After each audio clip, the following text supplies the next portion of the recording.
శతాబ్ది ఉత్సవాలు జరుపుకుంటున్న రాష్ట్రీయ స్వయం సేవక్ సంఘ్పై ప్రధానమంత్రి నరేంద్ర మోడీ ప్రశంసలు కురిపించారు. ఆ సంస్థపై అనేక సందర్భాల్లో దాడులు జరిగినప్పటికీ అది ఎప్పుడూ ద్వేషం కనబరచలేదన్నారు. దేశమే తొలి ప్రాధాన్యమన్న సిద్ధాంతాన్ని పాటిస్తూ పేదల జీవితాల్లో మార్పులు తెచ్చేందుకు తన కార్యక్రమాలు నిర్వహిస్తోందని ఆయన పేర్కొన్నారు. ఢిల్లీలోని బిఆర్ అంబేద్కర్ ఇంటర్నేషనల్ కేంద్రంలో జరిగిన ఆర్ఎస్ఎస్ శతాబ్దోత్సవాల్లో ప్రధాని మోడీ పాల్గొన్నారు. ఈ సందర్భంగా ఆయన ప్రసంగిస్తూ బ్రిటిష్ వారి అకృత్యాలకు వ్యతిరేకంగా ఆర్ఎస్ఎస్ పోరాడింది. స్వాతంత్ర పోరాట సమయంలో సంఘ్ వ్యవస్థాపకులు డాక్టర్ కేశవ్ బలరాం హెడ్గేవార్ అనేకసార్లు జైలుకు వెళ్ళొచ్చారు. ఆ సంస్థ స్ఫూర్తిని అణగవేసేందుకు గతంలో ఆర్ఎస్ఎస్పై తప్పుడు కేసులు బనాయించడం, నిషేధించడం వంటి అనేక ప్రయత్నాలు జరిగాయి. అయినా సంఘ్ వాటన్నిటిని తట్టుకొని నిలబడింది.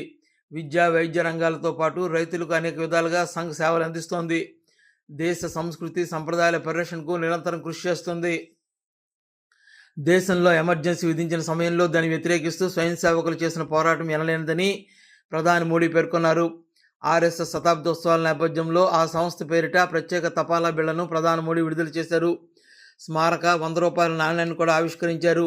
దానిపై ఒకవైపు 100 రూపాయల సంఖ్య, జాతీయ చిహ్నం, మరోవైపు సింహాన్ని ఆనుకొని అభయముద్రలో ఉన్న భరతమాతకు వందన సమర్పణ చేస్తున్న స్వయం సేవకులతో కొన్ని చిత్రం ఉన్నాయి. స్వతంత్ర భారతదేశ చరిత్రలో దేశీయ కరెన్సీపై భారతమాత చిత్రాన్ని ముద్రించడం ఇదే తొలిసారని ప్రధాని మోడీ పేర్కొన్నారు.